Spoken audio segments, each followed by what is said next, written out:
So we're doing an install on a new D-Max 1.9 liter engine. Yep. Right, with the product number 230003. Correct. Correct.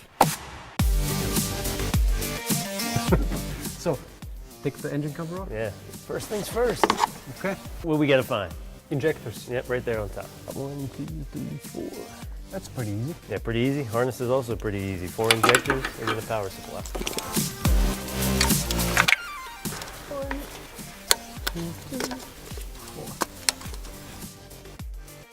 So on this one, it's easy to start from the front, work to the back, and then there's enough room for your power module and everything else. So disconnecting the original, which I've already done, putting in the STEINBAUER harness in between.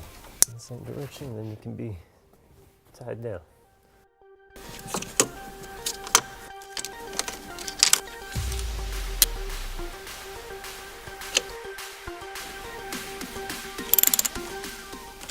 It's always important, zip ties. Make sure nothing rubs, nothing's on any hot surface. And make sure it doesn't vibrate, so.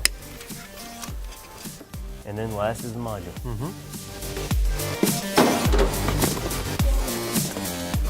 Basically, it was a pretty straightforward install. 4 injectors, power ground, module. Yep. Engine cover is on. What do we do next? Let's go see how it runs. Okay, let's do it.